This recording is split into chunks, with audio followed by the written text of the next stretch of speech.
time for the next episode of the Soul Finder Podcast with Kathy D. Carter. And just like always, whenever we record one episode, we come up with like 3 or 4 more topics for other episodes. And on this one, we're going to expand on something that came out of our road trip topic. Right. And basically, I was telling Kathy that I'm single. When I take a road trip, I don't have to think about anyone else. That's right. And that's the way my life is. It's nice, isn't it? It is. It is very nice. Mm-hmm. But I understand that there's probably some drawbacks. Such as? I don't necessarily get to share things with someone. Mm-hmm. Are you someone? Why don't you tell me the drawbacks? Are you someone? Yeah. Do you get to share them with yourself? Trust me, I'm good with myself. And that's...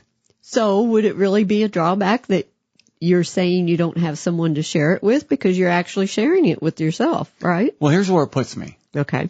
And I'll let you analyze it. I think it puts me in a position where I'm going to be extremely picky. Right. And I can afford to be extremely picky because I'm fine with myself. Right. And I don't think I need, that doesn't mean I don't necessarily want, mm-hmm. but whoever is going to be in my life, mm-hmm. that person is going to be a very incredible person. Right. Because they're going to have to be the same way that you are. They're going to have to be very individually satisfied and okay with being alone. Oh, you think? Oh, yes. Okay. Because that would match the frequency that you're at, and someone that understands what you have learned and you're ready to be alone and be by yourself. You bring in another person that is content to be alone and by themselves, then the two of you together can build something really good. Whereas if you bring in someone that is not at that point and does not like to be alone, they're going to constantly be wanting to be with you. It's going to become a irritation. That's very interesting and accurate with my history. Mm-hmm. Let me ask you this. You bring up the word frequency, mm-hmm. and we talk about that's right. What this is all about. Do people of the same frequency make for better relationships?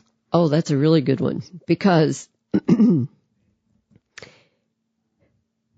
it depends on how you look at relationships, because I feel that there's different levels of relationships. So the very basic relationship that we see most often among people is the relationship that people aren't taught how to handle. And what I mean by that is, because of the stored emotion in your energy field that you have not healed yet, it has an energetic force. And when your stored anger sees stored anger in another person, you're attracted to each other. I mean, there is the physical attraction, but that physical attraction is also based on these other things that are in the energy field. So if we were advanced enough in this society, we would understand this and people would be taught what to do with that, but we're not. So what happens is these two people are drawn together. They're very attracted to each other. And as everyone knows, there's when you first fall in love, there's the period of time that everything's roses. Mm-hmm. It can change. It can be a week. It can be a year. Not generally that long, usually more like 6 months. But then the irritations start. And what that is the two bodies, the two souls saying, okay, it's time now for us to heal our stored emotion. Or let's just say it's anger. What happens is the people don't know that. They're not educated in that knowing. So when one of them gets triggered by the other one, then the fights ensue.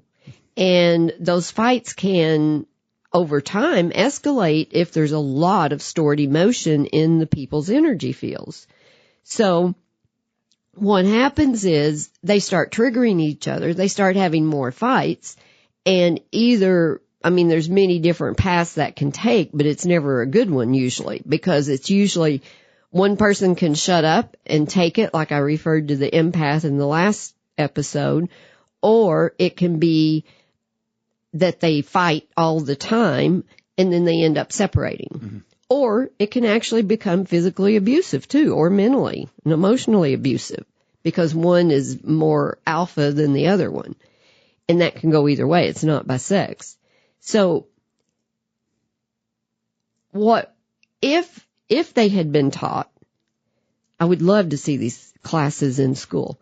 If they had been taught, after your little phase of really being happy and in love and attracted and all of this, that this is going to start, and what you want to do is stop and say, you just got triggered.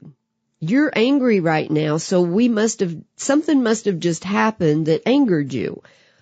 Let's talk about that and de-escalate the anger, because what happens is the stored anger in your energy field, its food, how it feeds itself, is drama. So if you've got one person with stored emotion and anger wanting food, it gets triggered, it's wanting drama, so it will make drama, but you have to have two to have drama. Okay. You bring up so much there, and so much of it makes sense based on my history. Mm-hmm. Let me ask you this, because everyone has told me I'm completely wrong about this, but I think you may not.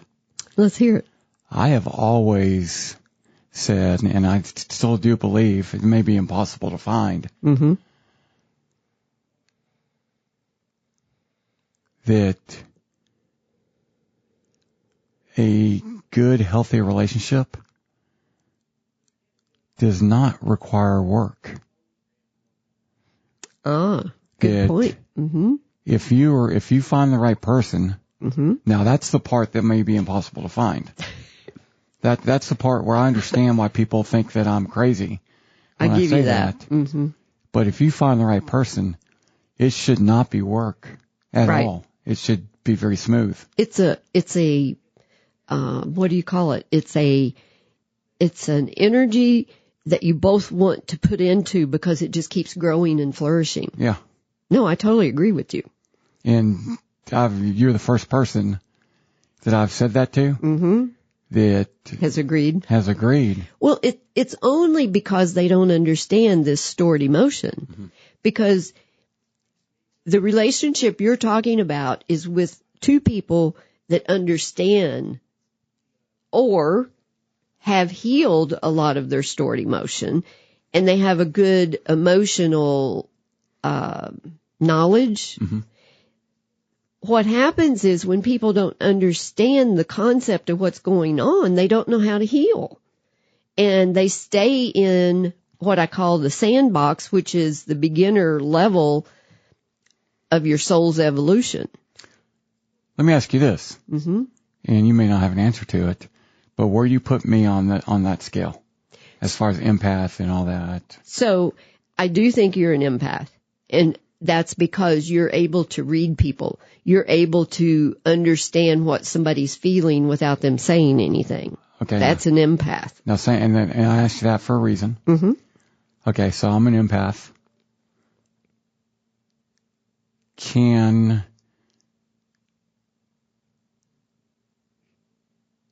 Do I have the ability? I think I do, but that doesn't mean I do. Do I have the ability to see people that are not there yet, but to see the growth in people and see the possibilities? Oh, absolutely. Most empaths, that's their pitfall. Most empaths do have the ability to see someone and see the good in them. They're able to see the light in them. That doesn't mean that person's choosing to live that, but they're able to see the potential in those people. And if an empath is not aware of that, they end up using that to their disadvantage, because that's the typical problem that relationships have, because an empath will go into a relationship with someone seeing the light and the possibility of the partner, and then saying to themselves, I can help them change and get there. They're being a rescuer. That is awesome. They are not allowing the other person to live their life. They're wanting to go in and be a rescuer, which is what empaths, not knowing they have the gift of being an empath, they will try to rescue people. Okay, let's do this then. Because I've run into a lot of people, men and women, but I'm a dude, so mostly women that I notice this in, that I think have a ton of potential, and they don't see it. Right. They don't recognize it. Right. And some of them, I think it's very unhealthy and it's very frustrating. But others, some of them are just victims, and they have low self-esteem. Others, I think, for one reason or another, just haven't had people tell them. They don't have low self-esteem, but okay, for example, a girl that has grown up, and I'm sure this happens to men too, but a girl that has grown up and she's a very attractive woman, but she's also very smart and capable of thinking and doing a lot more, but the first thing people notice about her is her looks. So without being mean and without demeaning or without dismissing, her entire life, when people talk to her, they talk about how beautiful she is or how pretty she is. Right. And they don't talk about how smart she is. But they're not trying to be mean. They're not trying to say you're not smart. It's just the first thing you notice about people is, so they're complimenting her. But she's never been told you're smart, never been told you're intelligent, but not in a mean way. Right. So it's not like that person feels like she's a failure or anything like that, but just doesn't even recognize that she has more because she's never been told. Is that? Oh yeah, that's very typical, because the people, our society is still not at the vibrational frequency. And all I mean when I speak of vibrational frequency, I use that a lot, but it just means the level of development of your soul. And we have lots of beginner, young souls. We have older souls that maybe still haven't remembered who they are in this lifetime, because it's a process each lifetime to remember who you are and remember what your gifts are, and to clear the emotional baggage that we all get as a child. We still get this emotional baggage and trauma as a child because the whole collective consciousness has still not raised to a high enough frequency where we teach this in school, so that this person you're referring to would know that they were also intelligent and beautiful and had lots of potential. But our society, our collective is not at that frequency yet, so we're still playing in the sandbox where people aren't aware, as you said, of their qualities, and there's a very good chance that the girl has been told she's beautiful, but she's also been sexually abused, so she doesn't even take that as a compliment. She thinks somebody's trying to get something from her. So I was hoping to avoid all that sexual abuse stuff. I know. Because because in my mind, and you're telling me I'm probably wrong, actually. In my mind, I think there's two types of, there's low self-esteem, men and women. And then there's just not realizing that I've got a lot to offer. I followed you. Not because someone's treated you poorly, but you just haven't seen the light. You haven't seen it yet. There is that possibility, but we do know that like 4 out of 5 are sexually abused in some way. Okay. Yeah, it's a real high percentage. So there could very well have been a person that is intelligent and has everything going for him and it is not aware. It's a product of the environment. Yes. So the product of the environment is there is no one there supporting this person, encouraging this person. She is... Or he, yeah. They are in an environment where they are staying the status quo, and they're not knowing that maybe there is possibility for them to evolve to something else. Mm-hmm. Maybe they have been taught this is all you'll ever achieve. Maybe that's the environment they grew up in, so therefore they do not feel like they have any way of getting out of that level. That's the problem. That's the whole problem with our world right now, is we have all this stored emotion in people getting triggered, and everybody is projecting emotion on everybody else instead of learning how to heal it and evolve our society.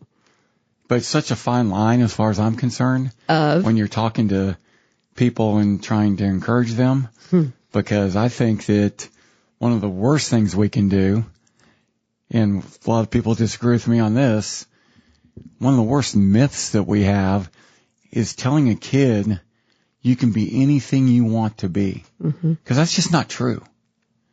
It's just simply not true. Well, let's see if this is why you think it's not true. So if a person has a desire, a true gut desire to do something, I believe they can do it. Now, they may say, oh, I want to be in the Olympics. Yeah. But they don't have the desire to do the work to get to the Olympics. Then they can say it all they want to, but it's not a true, genuine desire coming from them. Okay, I'll go to the extreme in using that. Okay. I've got a daughter. Mm-hmm. This is way extreme. Mm-hmm. She's not going to compete in the Olympics in men's weightlifting. Mm-hmm. Okay? She can't do that. Sorry. Right. Mm-hmm. No matter how hard you try, it's just not going to happen. Mm-hmm. So I think it's unhealthy to try and tell her, you could do that. If you put your mind to it, you can do it. But she wouldn't have the desire to do it. Okay, let me go to a more realistic one. Okay. Are you a football fan at all? I know about football. Peyton Manning. Okay. Peyton Manning is a great quarterback. Okay. Maybe one of the best ever. I knew Elway. Okay, John Elway. Mm-hmm. I think it's wrong to tell my 7-year-old that I know I can tell by even at 7 years old, he's not going to be tall enough. Mm-hmm. He's not going to be John Elway. Mm-hmm. No matter how hard this guy tries, he could have the greatest mind in the world, the greatest desire in the world, but you can have the desire, but if you're only going to be 5'8", you're not going to be a quarterback in the NFL. And I think that's unhealthy. Okay. You're setting up unrealistic expectations. Okay. I follow you on what you're saying. I still think our division is on the authentic want of the child. Now, when you tell a 7-year-old they can be a great quarterback, they don't even know what a quarterback is unless you've already conditioned them to that, and you're wanting them to be that. Yeah. Now, parents live what they miss through their child all the time, and that is so wrong. So wrong. Mm-hmm. You will prep your child to have all the opportunities and have all the exposure to all these things you wish you had had. You may have a child that is a quiet, introverted child and doesn't want to be in all of those extroverted activities or be that type of person. And you're doing the child wrong to try to make them something they're not. Exactly. So I'm still back to the core desire of the child. If you tell a child, they say, oh, I want to be a chef when I grow up. If you tell them, oh no, you're not tall enough to be a chef when you grow up, you have squished them. Now, what can happen with that child is if you say, well, if that is something that you truly desire and want to be, I know that you can probably do that. As the child grows, their wants, their desires will change. They will go into, oh, I want to do this. I want to be this.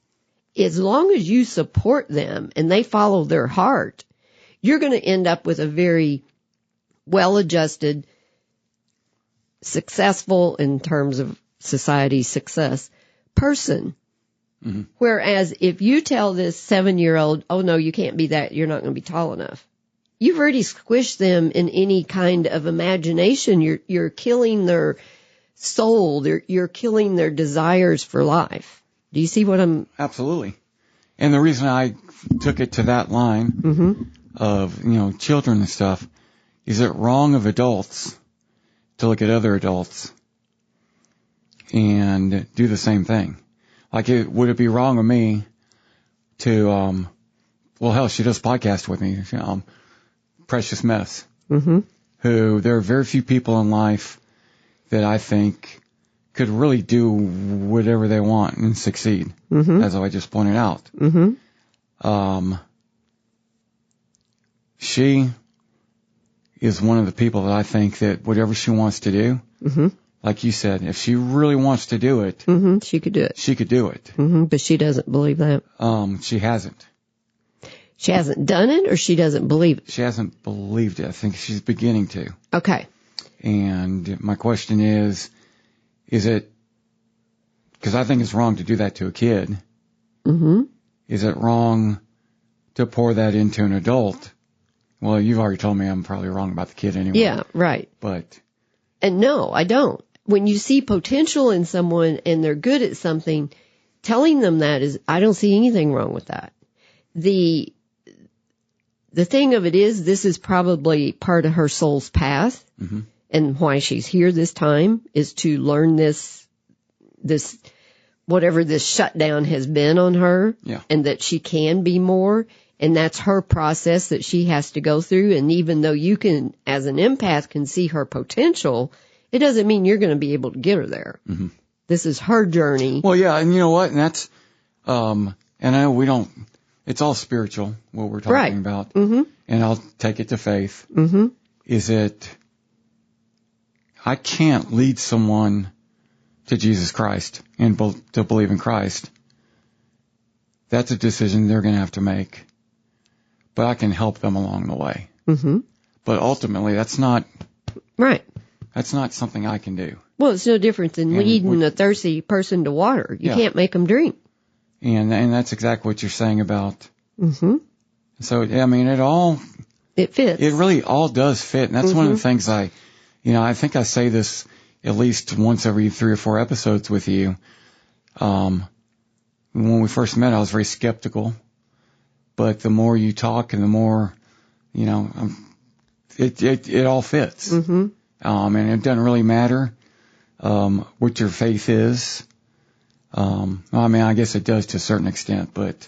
No, the faith believing, in my opinion today, may change that tomorrow, but today, everyone's, whatever they believe in, that is their foundation of their life at this moment. And that's not something you mess with. Mm-hmm. Because people have to have their foundation. They have to have their understanding of what this life is, because you can really shatter someone. It's never my intent to change anyone's faith belief that they have. I'm able to talk to all religions or non-religion with the same type of information.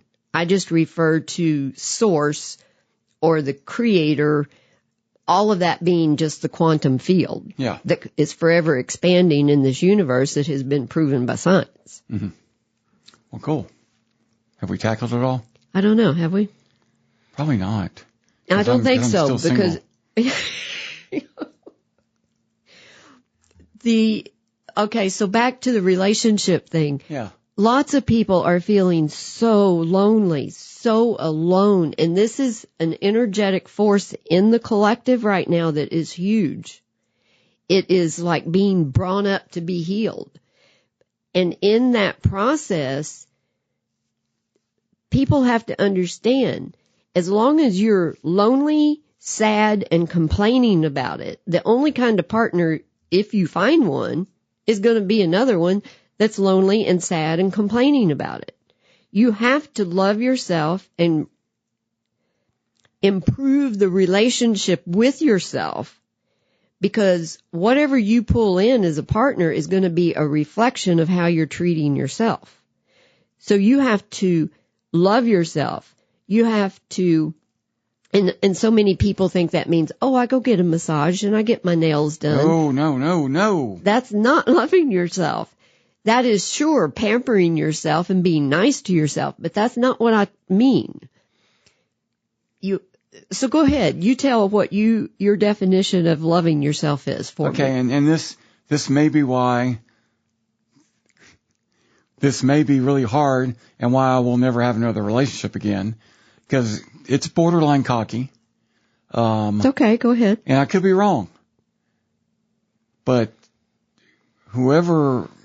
if I do have another relationship, that person's going to be very lucky as far as I'm concerned, because they're going to be getting someone who is extremely well adjusted, who is very comfortable with themselves, who is trying to maximize their presence on earth, and who is very comfortable not needing anyone else, because he's very comfortable in his own skin. Right. And with very who he comfortable is. with the way he thinks.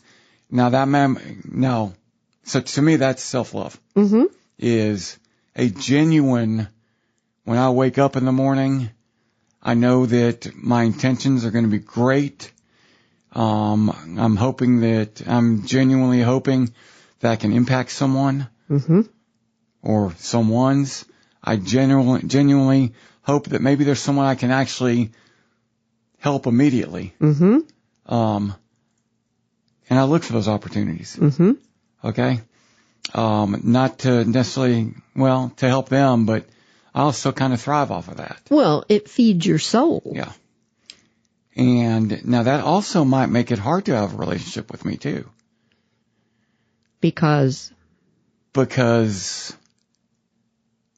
I'm very stubborn in believing that I'm living right.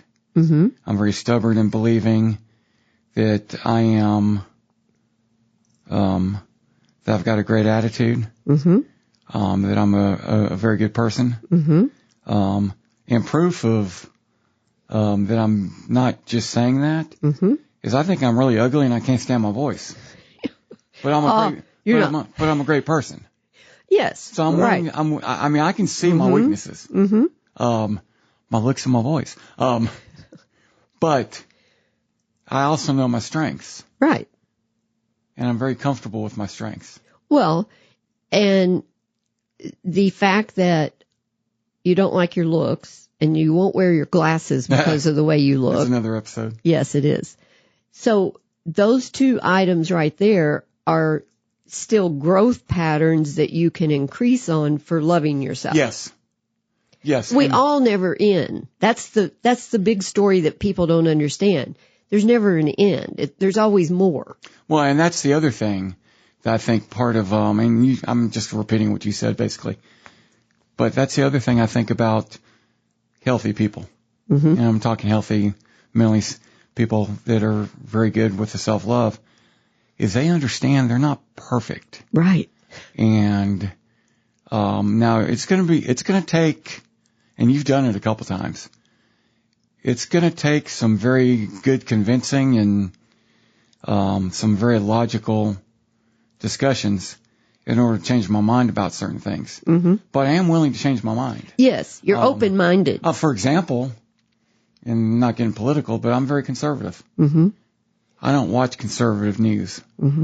I watch the other side because I want to see, if I'm so sure about something, if there's no doubt in my mind about something, but I know half of the country feels the other way, I want to know, okay, what am I missing? Mm-hmm. Why is it so easy for me to see and for me to be right? And there's still these other all people these. don't get it. Mm-hmm. So maybe I need to look in the mirror and think, okay, convince me. That's a huge important Show me where point. I'm wrong. Because that is the way I describe that as being open-minded. You're willing to look to see why is it I believe this, but yet there's all these people believing something else. But it's going to take a lot to convince me. Well, I understand that because you are stubborn, but that's okay. That's okay. You're willing to look at the other side. People at not as far on the path of evolving their soul, a lower vibrational frequency, would say, oh no. They would not be willing to look and see why. Do you see what I mean? Yeah. It's either this or that. Well, this about turned into a much longer episode. Mm-hmm. Because you use the word look. Mm-hmm. I also think part of growth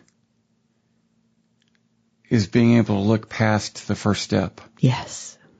And that's something I think in a lot of areas that we as human beings are really bad at for the most part, because we only look at the first step.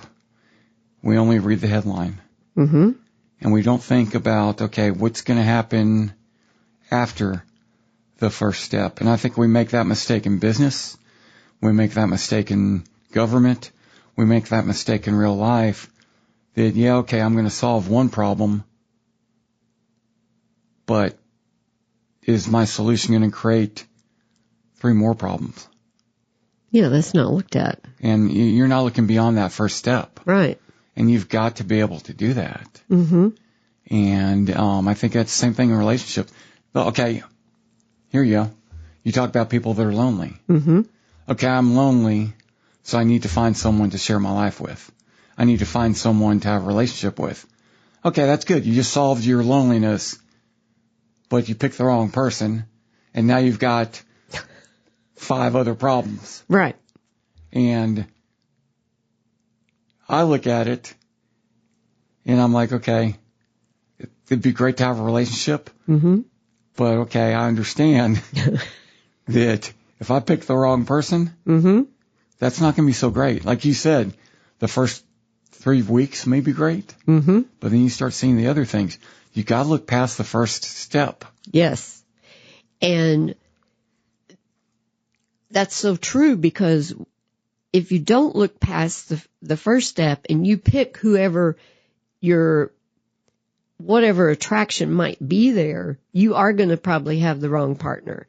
Because to choose a partner, you need 3 to 6 months at least just getting to know the person and observing them in different circumstances to see who they really are. And sometimes longer than that. And that's where we fail, because we'll jump into the relationship because, oh, we found somebody without asking the hard questions. I'm still amazed how many clients I have that are going into relationships with someone and they're planning on having a family, the younger ones. Mm-hmm. And they haven't even discussed money issues. They haven't discussed parenting issues. They haven't discussed anything. And yet they're ready to get married. Is there such a thing as soulmates? I'm still out on that one, because the soulmates, the twin flames, I feel I've never heard that. What's a twin flame? What I feel is we as humans in this society loves to label things. And there is a energetic force behind that because it creates more money. Because just take Reiki, for example. Reiki was a energetic healing form of healing people, hands-on. And what happened is now, I don't know how many different kinds there are, but they've put these other titles onto it, and now more money making. You can get this license, you can get this one, you can get this one, you can get this one, and it's just motivated by money. Mm-hmm. Because in my opinion today, a healer is a healer.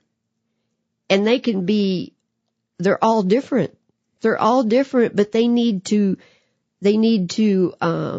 just like this lady you were talking about, they need to find what they want. Oh, okay, good. Okay, yeah. They need to find what they want to go forward with. What did you think I was going to say? I'm not talking about a specific lady, but I did. I brought one up. No, because of her not knowing her potential. Mm-hmm. See, somewhere along the line, her desire and her imagination has been shut down. And by the way, let me make something clear. The only reason I talk about her is she does a podcast and she talks about it herself. Mm-hmm. And which I think is part of... Everybody has this problem. Everybody has the problem of lack of imagination and desire. It's been dampened in our society. Mm-hmm. It is all the time. The creativity part was shut down. You can't be creative and make money. Yeah. So everybody shut down a lot of what they desired because they logically, left brain said, oh, I can't do that. Mm-hmm. Because that's been a very strong force in this society. What, money? Money and to shut down creative. Yeah. Oh, without a doubt. Without a doubt. Okay, yeah, you want to bring anything else up? I got time. I got time too. Talk to me. Find me a woman. What do I need to do? To find a woman, you need to wake up every morning. By the way, I'm just kidding. I know. But go ahead. You need to, others aren't. They're wanting to know too. You wake up every morning and you say, oh, I'm so happy to be alive. I can't wait to see what miracles come my way today. How can I serve other people? That's what an empath would say most of the time, or someone that's a warrior, because they're wanting to help serve. They're wanting to better this society. And you can have the smallest job out there and still improve this society because you're a role model. And it's just like you've talked about so many times. It's being that role model in any situation, any time during the day where you stand true to who you are and what you believe in. And that shows other people that you can do that. Okay, let's do this. We did this last recording session. Mm-hmm. Just put this in your head. Uh-huh. And if you're listening, put this in your head also. I'll pull the curtain completely back if that's okay with you. Sure. We record once a month. Mm-hmm. And we record like 4 episodes. Right. So we can release every week. Mm-hmm. Most of the episodes are 15 to 30 minutes. Mm-hmm. Last time recording session, we did like in almost a 2 hour. Was it 2 hours? Yeah, it was like an hour and 57 minutes. That one's not up yet, is it? It's on the stream. Okay. It's not up in the podcast feed yet, but it is on the 24/7 Soul Finder audio stream if you want to listen to it. It'll be up on I think on Mondays Monday will be on the podcast feed on the archive. Which, by the way, if you go to kathydcarter.com, if you go to fredonation.com, you can get all this.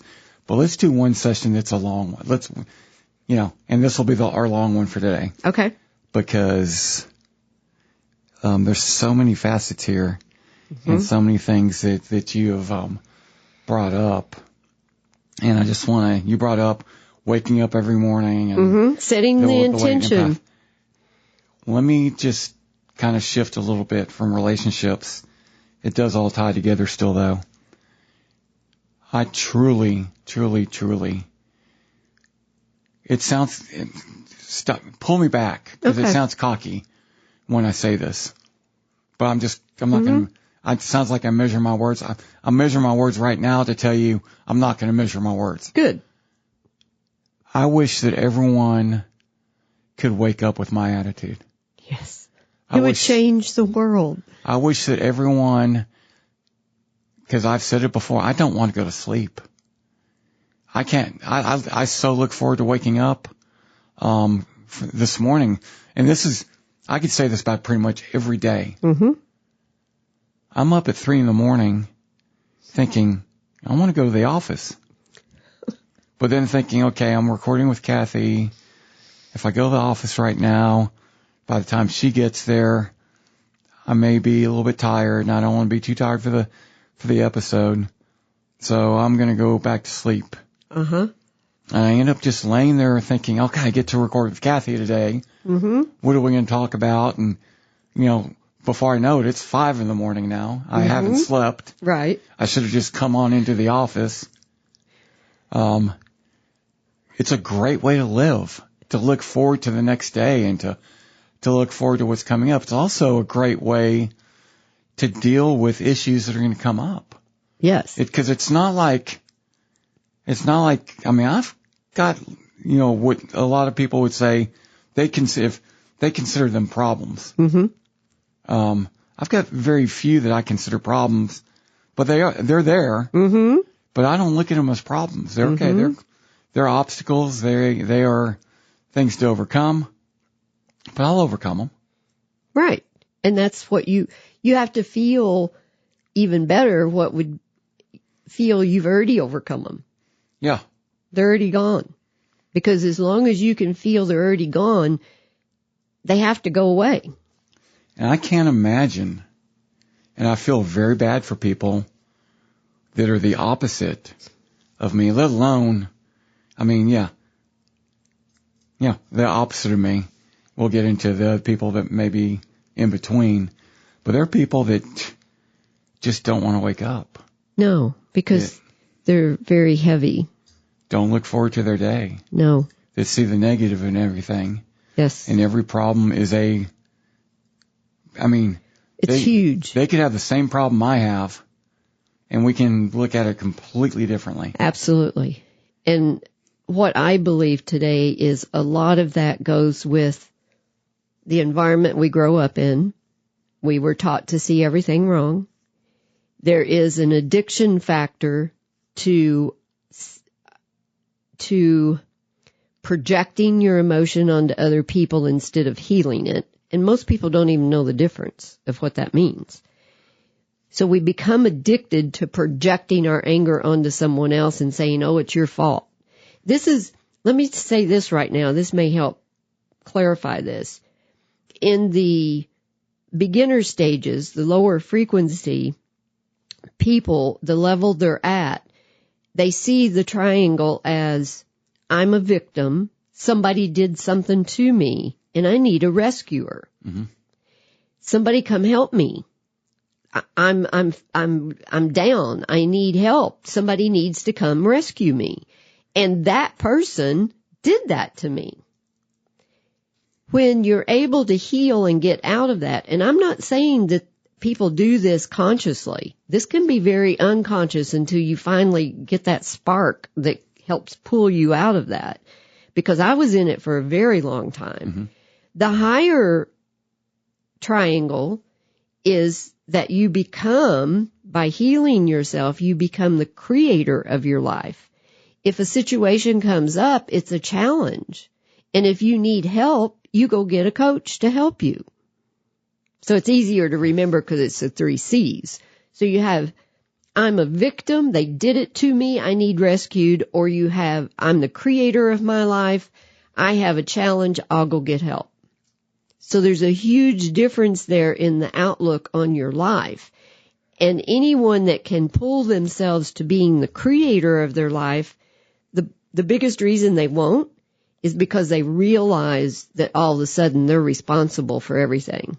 They have to become responsible for their life, and they don't want to do that, so they stay in the victim mode. This happens every session we do. Yes. Because I'm just kind of, what I was going to say, and you just said it, I think, the way I put it, once again, someone could have a field day with me here saying, Me too. He's the cockiest jerk on the face of the earth. What makes him think his life is so much better than the way I look at it is the world's not a great place. Right. It's not. It's not meant to be a great place. It's not fair. It's not equal. The world is not a great place, but you know what? My world is a great place. Mm-hmm. And because you choose to see it that way. And it makes me be able to deal with the world a whole lot easier. Yes. But people, until you get to a certain level, you don't understand that. You can't see that. And once you accept that you're not a victim unless you allow yourself to be a victim, and that, once again, that's a lot easier for someone like me to say that has not been sexually abused or been, gone through any real trauma. Mm-hmm. But you know what? Maybe the reason I haven't gone through trauma is I don't recognize. I mean, I was on life support for 6 weeks. I know. That's what I was. That could be very traumatic. It wasn't. I mean, there's a part of me that think that was kind of cool. So the 6 weeks that you were out. Let's go. It's 5 weeks, actually. 5.5 weeks. 5.5. 5 to 6. Anyway, you were out. You were in a coma. Mm-hmm. You were on life support. Do you feel that your outlook on life changed after that? No. What changed after that? Physically, I changed. Okay, what else? Mentally, once again, God, I sound so damn cocky. And I'm trying not to get emotional about this. But to be honest with you, and it does sound really cocky. It confirmed things that I thought about myself mentally. It confirmed. I'm laughing and being emotional at the same time because I've always thought I was really strong mentally. Mm-hmm. And it confirmed it. Mm-hmm. You think certain things about yourself, but okay, I can say that all I want. I can say that here's how I would react in this situation. Right. And I know that I say this, but I also know if the situation really happened, that I owned a convenience store in my early to mid 20s. Okay. And I would, just like most convenience stores, I would give the police free coffee because I wanted the police presence in the store, and I like talking to the cops. Mm-hmm. And the cops would ask me, what would you do if you got robbed? Mm-hmm. And I always told them I'd fight. Mm-hmm. And they're like, well, first of all, no, you don't fight. You just go ahead. Nothing's worth fighting for like that. But then they would say, you know what, you say that, but if you had a gun to your head, you're probably not going to fight. Right. And I said, I understand what you're saying, but I think I would fight. Mm-hmm. And it's probably the wrong decision, but I think I probably would fight. Well, once I woke up,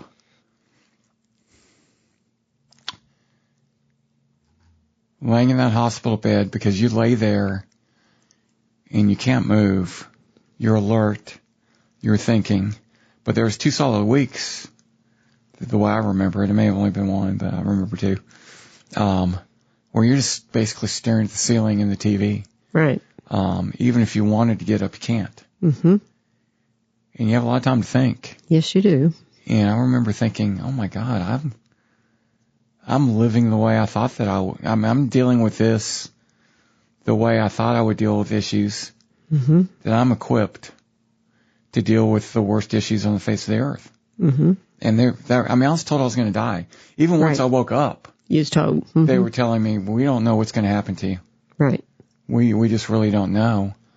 And I'm making it sound. No, you're telling dramatic, it. Maybe. No. But it confirmed that, okay, you know what? I was right about the way I think I am. Mm-hmm. I'm fine. Mentally, physically, that was the shock. So maybe that was the test and reason for that happening? No, I still am trying to figure that out. I know you are. I am too. I keep digging. Because the shock for me was physically when they finally tried to let me sit up in bed. Mm-hmm. And that's when I realized how bad you were. Because I couldn't move to say that to lift me up. That's one thing. That's okay. I'm going to build that muscle back up every school. But they had to surround me and hold me up. And when one would let go, I would fall. And I think I've told you this, and I think I've said it on the episodes before, but maybe not. There were medical people surrounding me, front, back, side, holding me up. And that's when I realized how bad off I was physically. And I looked at the nurse that was in front of me. And now you got to know the nurses loved me. Mm-hmm. And I think it was just because I could talk and the other people couldn't. But I looked at the nurses in front of me, and I said, oh my God, am I going to have to get rid of my motorcycle? And she said, yeah. And Kathy, I started to cry. Well, of course you did. That's not what I would not have answered that to somebody. And she saw that and she said, this will be explicit now. She said, yeah, you shouldn't even bought that thing in the fucking first place. Yeah, see, she had a thing about motorcycles. But yeah, so that was shocking. But the mental part was no problem at all. Mm-hmm. Because I was equipped. Mm-hmm. So anyways, sorry. No, that's most people that have these. You're going into the coma is the same thing as the illness I had, mm-hmm. And there is generally what I believe today. There is generally a reason for that in your soul's path on this lifetime. Yeah. Now, is it for you to get over physical appearance? No, I'm always going to be ugly. Oh, see? See? Maybe it is. I'm comfortable with that. No, you're not. You won't wear your glasses in front of me. We'll do that in another episode. Let's not go. So, in the whole process of our lives, there is growth and more growth and more growth. Mm-hmm. We never reach the end. And that's what people don't understand. No matter how long you walk the path gets longer in front of you. Yes. There's not an end. Yes. Let me give you another thing to analyze or think about. Prove how smart you are. No. Through me. 'Cause that's what I think I'm doing. I'm proving how smart you are through me. Oh, okay. Because I want to make it clear, too, that my emotions about this are not sad. I know. I get emotional. God, it sounds so bad. But I get emotional, for lack of a better word, because of how proud I am. That you did it. Not that I did it, but that I kept a great attitude. Through it. And there were times where the attitude got bad, but not to any great. Not for longer than a little bit. Mm-hmm. And not, I was just very proud of the way I handled it. And I'm going to tell you this too, there's a lot of, and you know this, I don't even have to tell you this. I probably do have to there's a lot of people in my life that don't realize this, but there's a lot that I keep to myself. I know. About it. I know. And part of the reason is, and you can tell by the way I'm talking about it now, is I don't want to come off as cocky. I don't want to come off as too proud.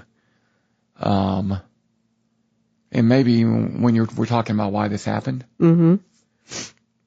Maybe that could be one of the reasons that it could have been someone, the Creator, telling me, hey, or showing me, look, you've achieved this level of mentality that you can be thrown any curveball, mm-hmm. and you're going to be okay. Mm-hmm.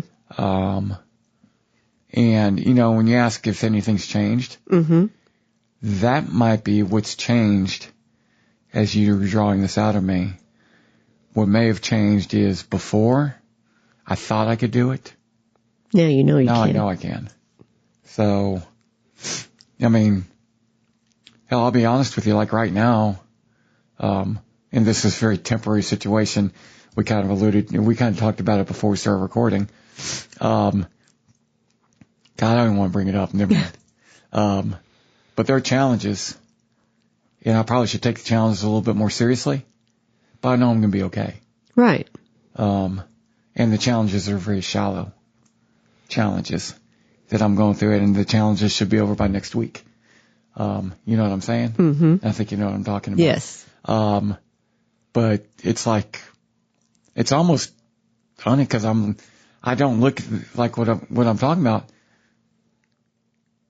They could be serious, but I'm like, I'll be okay. Yeah. I'm right. good. Mm-hmm. Well, and a lot of the earthly things in our society we take to be so big, and they're really nothing. Yeah. Oh my gosh, yes. And I think, and you just drew that out. I mean, good job for you. That is one major difference, and it's kind of a minor difference with probably much more major impact than what you realize. Let me repeat that the change is, before I thought I could handle it, but now it's been proven that I can. Mm-hmm. And that I wasn't wrong. And that does it give you a sense of being able to let, what's the word? Not drama, but the stress of, oh my God, I got to take care of this. Mm. It lessens that impact. Yes. Well, okay. We'll get into faith a little bit here. Okay.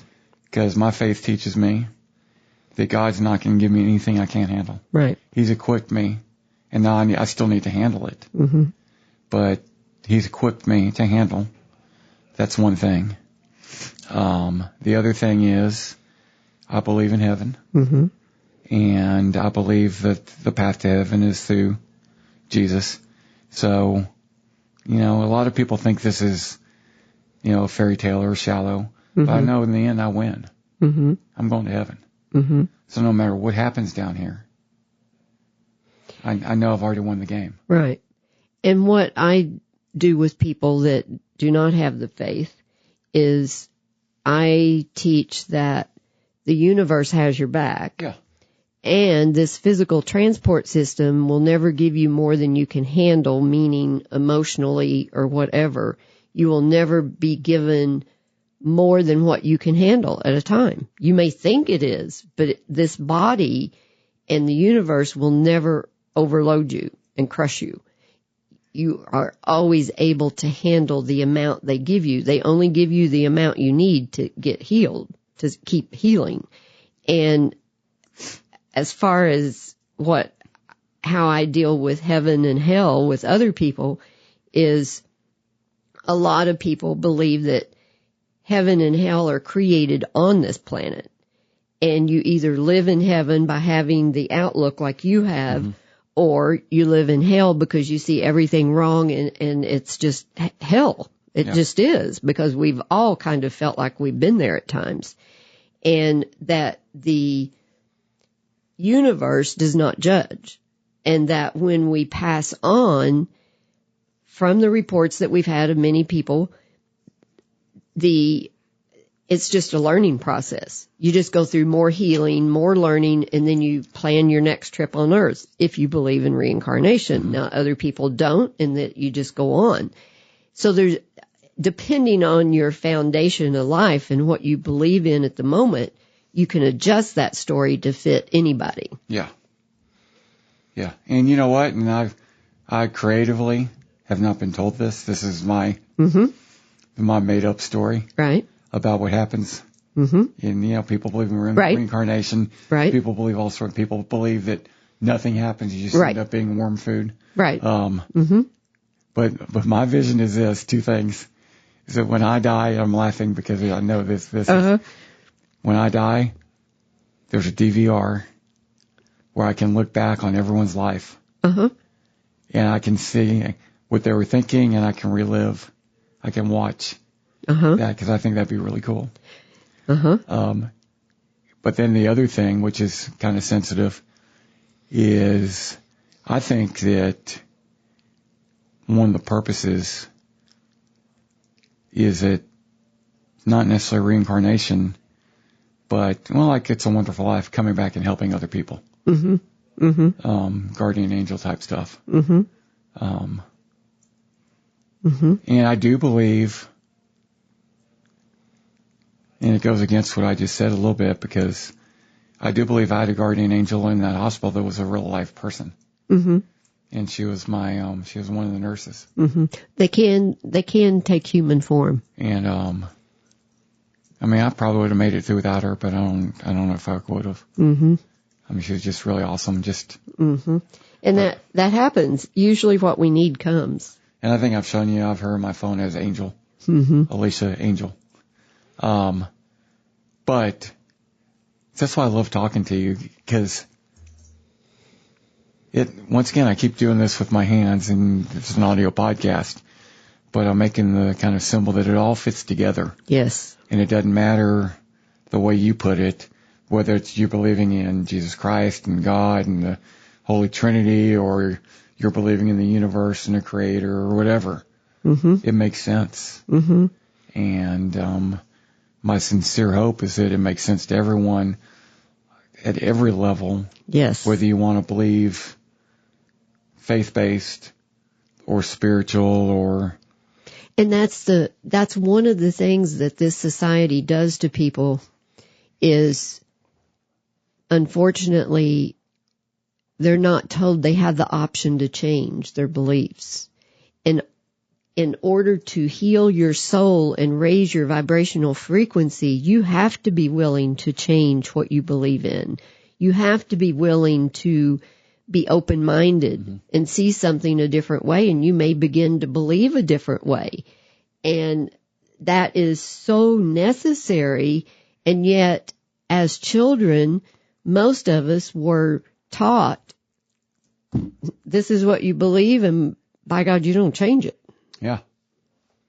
And it's just like some of the traditions, and I'm not talking for or against this. I'm just saying that our society came from a place where parents had children to actually be their employees, their workers. And the children were taught that you owe the parents because they brought you here and they fed you, and that is bullshit. No, that's called the good old days. That's totally wrong. And children that are still living under that need someone saying, hey, there is another way to view this, and you're not obligated to those people, because what happens in most cases is that person will devote their life to their parents, and they don't get any of their soul development done in this lifetime. Yeah.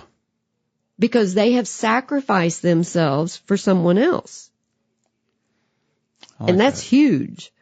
On a lighter note, but yes, going off what you said, I can remember when I was a very little kid, my parents were looking at new TVs, and my mother wanted one with a remote control, and my father wasn't against that, obviously, but back then, I mean, that wasn't standard, right? And my father said, "We don't need a remote control. We got them." Right. See? That's the way they were raised. I mean, people had children to do the work, to keep the family going. Yeah. And it's just, we're not in those times anymore, and that's not really the way that probably it should have ever been, because what I believe today is children come in to teach the parents. And see, we've got that all turned around because the parents think they know best. That's not true. The children that come in know better what they need to do for their soul's life. For their soul's life. Good. That doesn't mean that a parent shouldn't protect, feed, and house. That's their duty, is to protect, feed, and house, and let the child make the mistakes while they're still at home. Okay. Let them make their decisions and see the consequences, so the parents are there to help them stand back up and go on. Instead of, we have parents that think it's their job to control the child and then throw them out at 18, and they've never had any life experience because the parents always protected them. Okay, now I agree with all that. Absolutely agree with all that. But going back to relationships. Okay. And tying it to the kids. I think that we, and really maybe starting with my generation, have really screwed things up. Oh, yeah. When it comes to relationships and roles. And I think that, and hopefully we are recognizing that, and it's going to change a little bit, because I think we might be. But when you said that the kids know, they don't have an effing clue. And I'm not turning into a grumpy old man when I say that. We've taught them, and we've been taught, and maybe starting with the way I was taught, we have turned men into soft people. Okay. And it completely, I shouldn't say I hate the word completely, but there's a need for masculinity. Yes. And we've made it so if you're a masculine man, then you're borderline not accepted.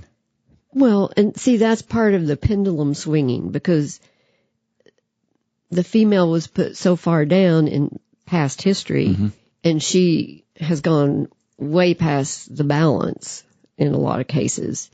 And now it's the same with the males. And we haven't found our good, solid balance yet. And it's like we're in a chaos. Yeah. And I think a lot of that chaos is the roles and the ideal roles. And one of the things that really bothers me about it is there's nothing at all wrong. You know, I was doing an episode with a divorce attorney who, by the way, it's a great podcast. It's, I'm going to play go ahead. The Landers Law Firm. And it's, female-owned law firm, she's a divorce attorney that deals mostly with women, but not exclusively. Right. But they come in and they tell stories of different cases. Yeah, and they don't out anyone. Yeah, right. But they use them as examples of here's what you can do, here's what you can't do. And some of the stories are just amazing. Side-splitting. Amazing. But, I got so mad the other day. What happened? Slammed my fist on this table. I said, look, there's nothing wrong, and a marriage needs a leader. Okay? One person needs to lead, doesn't need to dominate. There's a difference between leading and dominating. Yes. But we've made it so that guys are afraid to lead. Yes. And that's just not, and believe it or not, and this is maybe misogynist, is that the word, of me? I think women want that in a natural way. I think they may not admit it out loud. They may not realize they want it. Right. I think there were some definite characteristics of that in relationships, and there were times when the female was the leader. Oh, that's great. It can be either way, but I agree with you that in a relationship, there needs to be a leader, not a dominator, but a leader. And you could take it like, I think with the way you just said it, it could be topic by topic. You know, hey, right. The man's going to lead on these decisions, and the woman's going to lead on these other decisions. But there'll always be a discussion before the decision is made. Yes. And I mean, there's nothing wrong with that, and I've bought into it. I mean, I joke around about me not having any game with women. And part of the reason is I don't want to force myself on anyone. I don't want to put a woman in a spot where I'm threatening to her or. Right. And that is, you know. And that there shouldn't ever be that felt, but there will be, because the female or the male will not speak up and say what they want and they need and what they like, because they're still looking for their self-love in an outside source, so they want to please their partner, so therefore they will sacrifice what they want, what they feel, and everything about themselves. They'll sacrifice it looking for their self-love in that partner. I like that. And empaths are notorious for that. Because that's what the human nature of relationships is. Even a job relationship, a person will sacrifice standing up and saying to their boss, this would work better, this is a better procedure, I'd like to suggest this. They won't even do that because they know they have a boss that would be irritated by that, so they won't. Okay, well, let's go the other way though. You work at, have you in corporate work at all? Oh, yeah. Okay. Have you ever had a boss that just doesn't make a decision? Oh, yeah. And that wants everyone's input? You don't like that either, though. No. So there's a line between leadership and dominating. Exactly. And I agree with a leader can take everyone's input and then make the decision. Yes. And, quite frankly, say, look, every solution to this problem is not a perfect solution, but here's the one I chose. Mm-hmm. Exactly. Because you're stuck in the mud if you don't have a leader. Why, once again, we digressing, but that's why the pandemic, I think we really screwed up, because we didn't have decision makers that were willing to tell the truth. And still don't. And let's pretend that it's not scandalous. Let's pretend, which I don't believe. Right. Let's I don't pretend either. everyone had good intentions. Let's pretend, let's live in that world. Okay. Okay, if they had good intentions, they screwed up big time. Yeah, they did. Now, if they didn't have good intentions, they did exactly what they wanted to do. Right. They accomplished their goal. Mm-hmm. But if they had good intentions, they would have been more honest. Yep. They would have delivered their message a lot better. Yep. For example, they would have said, hey, we don't know if masks work.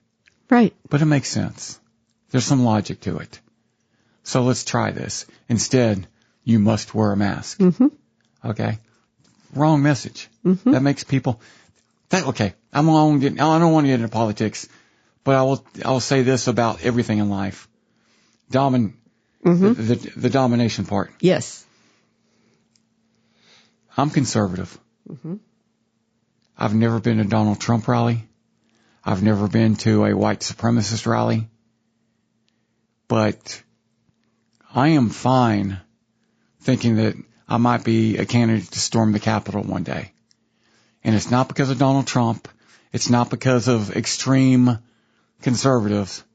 It's because the extreme liberals bug me so much that they have forced, you talk about the pendulum, forced me into this animosity against them because of the way they act and the way they respond. And I think a lot of people, now once again, I'm pretending they have good intentions. I don't think they do. Mm-hmm. But a lot of people don't know that the way you act is going to have ramifications in the way people react to you. And my distrust of media and government has nothing to do with people telling me to distrust media and government. It has everything to do with me watching a media, especially one side of the media, that I know is lying, and government leaders that I know are lying. It has nothing to do with a white supremacist group telling me you can't trust the government. It's what I'm seeing with my own two eyes that's doing that. And then them trying to say, you guys are racist over there. No. Sorry. Does that make sense? Yes, I'm following you. And it's the, I would also say if one side's lying, then isn't the other side probably lying too? Yes. Now, but okay, that's why I'm clarifying it by saying, let's pretend that intent's good. It's a good system. And see, okay, here's an example. Okay. During the pandemic, the way you know me and talking to me, I really thought lockdown, I'd be fine. I'm good. Especially once I got my dog. I could be in my apartment with my dog 24/7 all the time. For days and days. Until you tell me I have to be in my apartment and that I can't leave. That's where, and maybe that's a weakness of mine. Well, that's taking away your freedom though. Yes. Right? Yes. Even if you're a stubborn person, being told to do something that you got to stay in your house, that's taking away your freedom of choice. I'll take it to the extreme level, and I'll make fun of myself. And this is a weakness. I know I'm ridiculous about this. When it iced over, Mm-hmm. and the roads were completely undrivable, Uh-huh. and they really were. Mm-hmm. I don't know if you drove Solid it. ice. I got in my car every day and drove Mm-hmm. because a weatherman telling me not to drive triggered me Into driving. Well, And that's me. That's yeah. a weakness I have, maybe. Well, it is because it's triggering you and it's something you probably haven't healed, but it's also triggering your freedoms. Yeah. And I mean, come on, let's be honest. People up north drive on ice all the time. Mm-hmm. I took that sunrise picture driving on the ice. It was a solid sheet of ice. It depends on where you live and what you're taught. But I'll go out driving for no reason Mm-hmm. other than just to screw you. You tell me to stay inside. I'm not going to do that. Your rebellious Just 'cause nature. You weatherman told me to stay inside. Screw that. Uh-huh. I'm going to go out there and risk my life. Uh-huh. I have no reason to drive. I drove here one day, which is pretty funny because I drove here. Uh-huh. And then when I was leaving, because no one Was here. in the parking lot, With solid ice. solid ice, and had no. Did you do donuts? No, I didn't do that. But I couldn't get out of the parking lot. Oh, because all of the drives are at an angle. Mm-hmm. Yeah, I finally did, but It was a that's gonna be challenge. really embarrassing. That, I'm stuck here till it thaws. but yeah, I mean, No, having our freedoms taken away, that's a huge thing. And in my lifetime, I've seen many of our freedoms taken away. Mhm. And I don't like it. I don't like it at all. And unfortunately, the younger generations, they don't care. yeah, not only do they not care, they tend to think we need them taken away because we can't handle it. Yeah. Because they've been taught that. They've been taught that, and that's the problem with, I don't like to get into these topics, but I've been trying to tell some of my younger clients, you need to look at what you're giving up. And I was told by one, well, they already have information on me. It doesn't matter who's getting it now. The Chinese government can have it too. Yeah. They've already got it anyway. They don't understand what they're doing with it though, or what the potential of what they can do with it. Mm-hmm. They don't care. Yeah. Because all they're into is instant gratification. Yeah. And that's what scrolling Instagram Which and is so- scrolling everything, because it's made to be addictive so that you do that. And that is contributing to the aloneness. And those same divorce attorneys I was talking about, they brought that up the other day about social media. And What'd they say?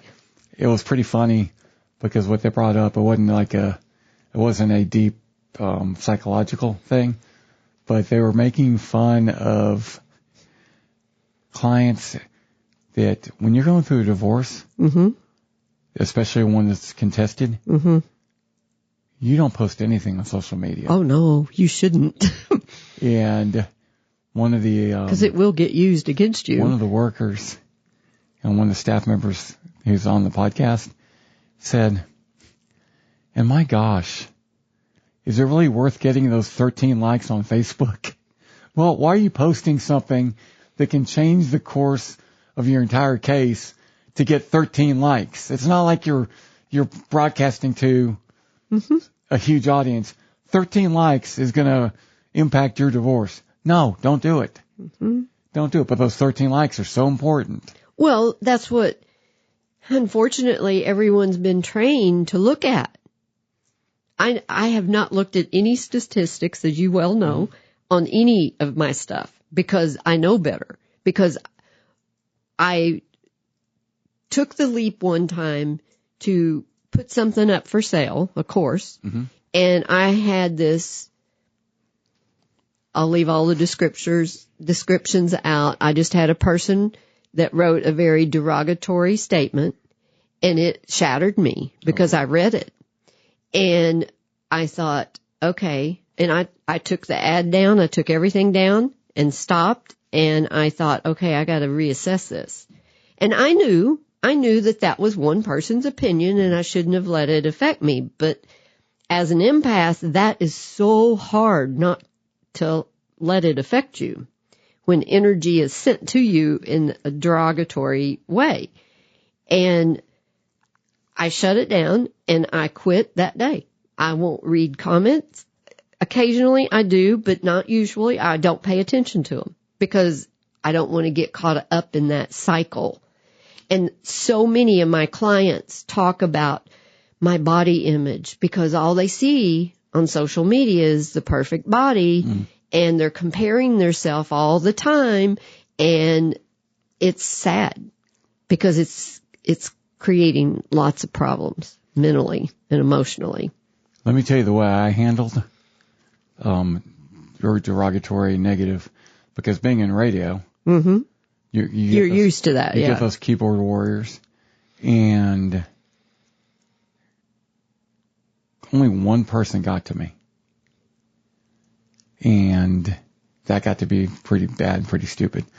But what I would do when someone would send, well, you'd probably stand up for yourself. no. What'd you do? There are two things I would do. If they sent me an email, tell me what an idiot I was and stuff like that, I would always respond, and I would kill them with kindness. Right. That's the other way to do it. And if it was really bad, it'd be sarcastic kindness. But it'd be, hey, you know what? I don't agree with your opinion, but thank you so much for listening. I love every listener I can get. Right. And I appreciate you listening to me on the radio. Right. And that's the way it's kind of I think would be a high frequency way of replying. And also my way, it's putting them in their place like, dude, you're the one listening to me. You don't have to. Right. And 99 times out of 100, I would get I'd either get no response back, or the response would be, oh my gosh, I can't believe that you responded. They're shocked that I would respond, and they're like, hey, I was having a bad day. Right. See, that's what it was. They were in a bad mood or triggered. But then once social media and Twitter specifically, and people could comment publicly, what I would do when someone posted something negative, I would go and see how many followers they had. And my rule in my head was that if they had less than 2,000 followers, I didn't care.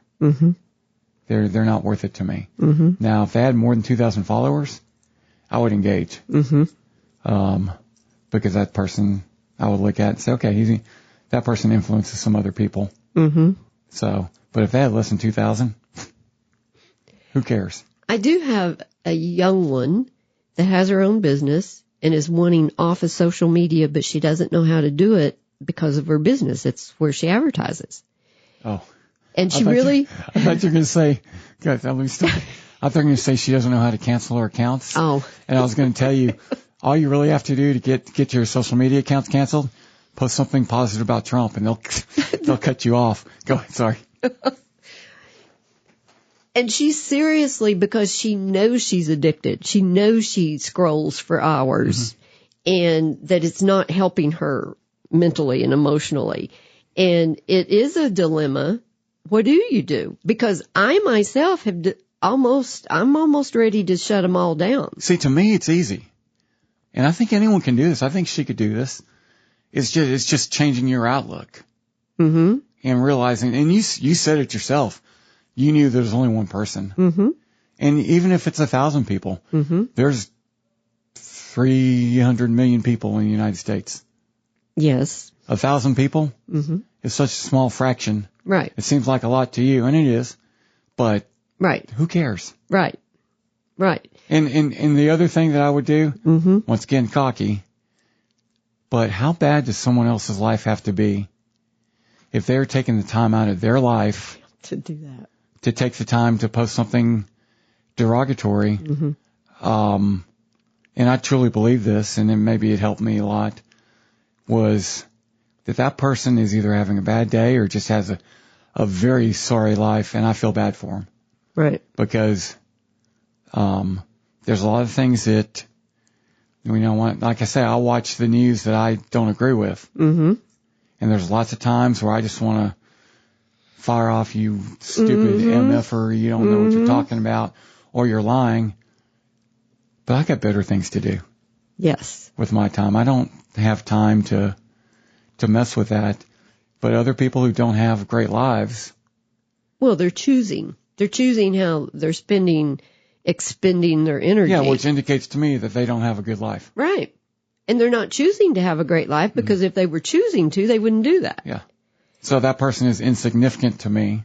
Mm-hmm. So that person's opinion doesn't make one difference to me. Mm-hmm. Now, if that person, like I said, if that person is influencing others, I will step in and say, okay, look, here's clarification. Right. I still think I was right. But here's the other thing too. I was a sports talk radio host, so the things we were arguing were so insignificant. I mean, right. Just stupid. And, for someone to get as emotional as some of these people would get over whether going for a 2-point conversion rather than kicking an extra point was a good idea. Yeah. Like, dude, it's a football game. Right. Doesn't really matter. It's an opinion. Yeah. It's an opinion. And it's not life and death. It's not, it's not the opinion of should I have hit the nuclear bomb and, to end this war. It's an opinion of, right. I want to win this football game really bad. Well, and I think it's important to say here that remember that energy follows thought. And any kind of thought we have, we're sending out that energy into the world. Mm-hmm. And if we want to improve the world, we're going to start choosing more positive thoughts and words. Which is another reason I would kill them with kindness. Mm-hmm. No, that's an excellent example. But I'm also willing to admit it made me feel good that I was being sarcastic, even if it didn't come through in the email, which I hope it didn't, maybe. Right. But in my mind, I'm like, yeah, I just showed who the better guy was. Anyways. Right. Well, cool. We've tackled a lot here. Yes, we have. Still haven't found my relationship, but that's okay. That's because okay. You have to clean up your own relationship with yourself, learn to wear your glasses and love your body, and they'll come in. We'll do that next. We'll get into my glasses so you can stop giving me a hard time about it. All right. Okay. Thank you so much. KathyDCarter.com is where you want to go, and just click on the show notes and you can have a link directly to that website that has all the information about Kathy.